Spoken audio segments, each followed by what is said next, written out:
நண்பர்களுக்கு வணக்கம்.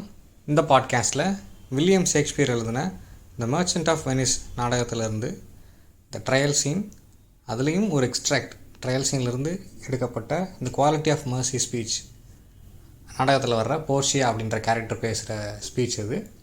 அதை பற்றி பார்க்கலாம். இந்த நாடகத்தோட சுருக்கமான கதை என்ன அப்படின்னா, வெனிஸ் நகரத்தில் உள்ள ஆண்டோனியோ அப்படின்ற வியாபாரி அவரோட நண்பருக்கு கடனாக கொடுப்பதற்காக ஷைலக் அப்படின்ற யூதர்கிட்ட கடன் வாங்கியிருக்காரு. அவரோட நண்பருக்கு ஒரு கேரண்டி கொடுத்துருக்காரு, கேரண்டி கையெழுத்து போட்டிருக்காரு. ஷைலக் என்ன சொல்கிறார் அப்படின்னா, குறிப்பிட்ட நாளில் அந்த கடனை திரும்ப தரலை அப்படின்னா ஆண்டோனியோவோட 1 பவுண்ட் ஆஃப் ஃப்ளஷ் வேணும், 1 பவுண்டு சதையை எடுத்துக்கிடுவார், அதுவும் இதயத்து பக்கத்தில் இருந்து. இதுதான் கான்ட்ராக்ட். ஆண்டோனியோ பெரிய வியாபாரி, கப்பல்லாம் வச்சுருக்காரு. அவர் குறிப்பிட்ட தேதிக்குள்ளே கப்பல்கள் திரும்ப கரைக்கு வந்துடும் அப்படின்றதுனால அந்த ஒப்பந்தத்தில் கையெழுத்து போடுறார். அது என்ன, நம்ம அதை பணம் தான் கிடச்சிருமே, திரும்ப கொடுத்துடலாம் அப்படின்றதில் கொடுத்துட்டு நண்பனுக்கு இவர் பேரில் நண்பனுக்கு கடன் வாங்கி கொடுத்துறாரு.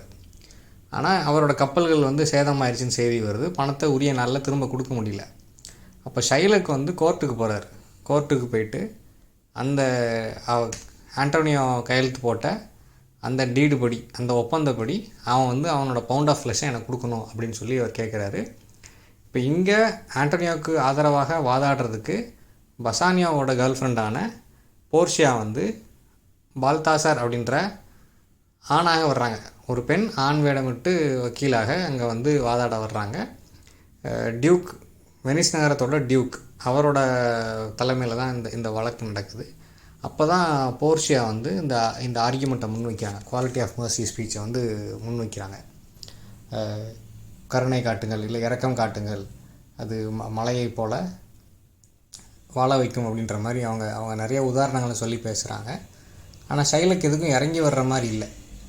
கருணை எவ்வளோ பெரியதுன்னு சொல்கிறாங்க. கருணை கொடுப்பவரும் கருணை வழங்குபவரும் அதனால் கருணை பெறுபவரும் அதனால் பலனடைவாங்கன்னு சொல்கிறாங்க. மன்னரோட க்ரௌனோட அது பெருசுன்னு சொல்கிறாங்க. அது இருந்தால் தான் மன்னர் ஆட்சி ஆள முடியும்னு சொல்கிறாங்க. அது கடவுளின் மறு உருவம். இந்த மாதிரி ஒன்று அவங்க அடிக்கிட்டே வர்றாங்க அவர்கிட்ட. அவர் ஷைலக் ஒரு யூதர், ஆண்டோனியோ ஒரு கிறிஸ்டியன். ஷைலக்குக்கும் ஆண்டோனியோக்கும் பழைய பகை அப்படின்னு சொல்லி ஒன்று இருக்குது. ரொம்ப நீண்ட நெடிய நாட்களாக ஆண்டோனியோ ஷைலக்கை அவமானப்படுத்திகிட்டே இருந்திருக்காரு பலவேறு அக்கேஷன்ஸில். அதுக்கு பழி வாங்கக்கூடிய ஒரு வாய்ப்பாகவும் ஷைலக் இதை பார்க்குறாரு. அதனாலேயும் அவர் இறங்கி வர்றதுக்கு தயாராக இல்லை. அப்போ இப்போ தான் இந்த சிச்சுவேஷனில் தான் போர்ஷியா இத்தனை விஷயத்தையும் ஷைலக்கிட்ட சொல்லி இறக்கப்பட சொல்கிறாங்க. அந்த இதை கைவிடுங்க, உங்களுக்கு பல மடங்கு பணமாக திரும்ப கொடுத்துடலாம், இல்லை வேறு விதமாக இதை தீர்த்துக்கலாம், ஆனால் பவுண்ட் ஆஃப் ஃப்ளஷ் கேட்குறத விடுங்க அப்படின்னு சொல்லி அவங்க சொல்கிறாங்க. அவர் இறங்கி வர தயாராகவே இல்லை ஷைலக். விருமாண்டி படத்தில் கமலஹாசன் மன்னிக்கிறவன் மனுஷன், மன்னிப்பு கேட்குறவன் பெரிய மனுஷன் அப்படின்னு சொல்லி ஒரு டைலாக் வச்சுருப்பார்.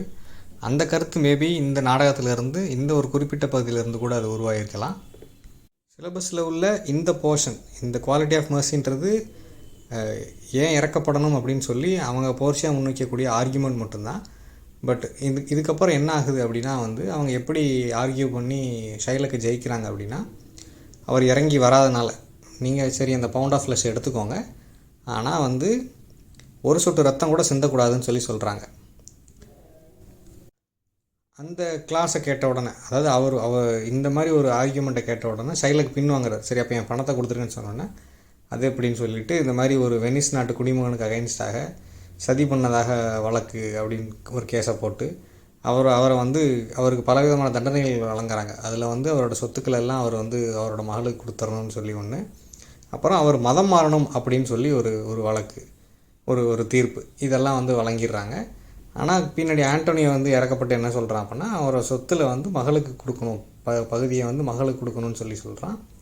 ஆனால் இதிலிருந்து யாரும் இது பண்ணலை. அவர் கட்டாயமாக மதம் மாறித்தான் ஆகணும் அப்படின்றதான் தீர்ப்பு. அதாவது சொத்துக்களை அரசு பறிமுதல் செய்கின்ற சூழ்நிலையிலிருந்து ஆண்டோனியோ மகளுக்கு போட்டுன்னு சொல்லிடுறான். அதை மட்டும் விட்டு கொடுக்குறான். ஆனால் அவர் மதம் மாறுறது அப்படின்றதுலேருந்து அதை பின்வாங்கலை. இப்போ இன்றைக்கி இந்த கதை எழுதப்பட்டு 5 நூற்றாண்டுகளுக்கு பிறகு பார்த்தா, இப்போ தமிழ்நாட்டில் மிக சமீபத்தில் ஒரு சட்டம் கொண்டு வந்திருக்காங்க. கடன் கொடுத்தவங்க அதை வசூல் பண்ணுறதுக்கு முறைகள் இருக்குது. உங்கள் கடன் வாங்கினவங்களை மிரட்டவோ துன்புறுத்தவோ கூடாதுன்னெலாம் சொல்லி சட்டம் வந்திருக்கு.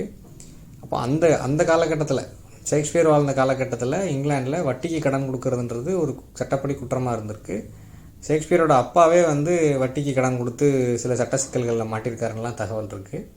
இப்போ இந்த நாடகம் வந்து இன்றைக்கி இப்போ இத்தனை வருஷம் கழித்து பார்க்கும்போது இது வந்து எவ்வளோ பயஸ்டாக இருக்குது. அதாவது நம்ம இது சில பாடமாக சொல்லித்தரப்படும் போது ஷைலக் வந்து இரக்கமற்றவன் அப்படின்னு சொல்லிகிட்டே இருந்தாலும், அதுக்கப்புறம் அது உண்மையாக இருந்தாலும் அதன் பிறகு இவங்க எப்படி நடத்துக்கிறாங்க. அவருக்கு குவாலிட்டி ஆஃப் மெர்சி பற்றி கிளாஸ் எடுத்தவங்க முடிஞ்ச அதுக்கு அடுத்த சீன்லேயே வந்து அவரோட சொத்துக்களை பிடுங்கிறதுக்கும் அவரோட மதமாற்றம் கட்டாய மதமாற்றத்துக்கு அவரை ஆளாக்குறாங்க. ஹிட்லர் வந்து ஜெர்மனி ஆண்டப்போ இந்த நாடகத்தை பயன்படுத்தி யூதர்களுக்கு அகைன்ஸ்டான கருத்துக்களை உருவாக்குறதுக்கு இந்த நாடகத்தை பயன்படுத்திக்கிட்டாங்கன்னு சொல்லி ஒரு தகவல் இருக்குது. அப்புறம் கிட்டத்தட்ட இந்த நாடகம் 1596 இல்லை 99 இது மேடையேற்றப்பட்டிருக்கலாம்னு சொல்கிறாங்க.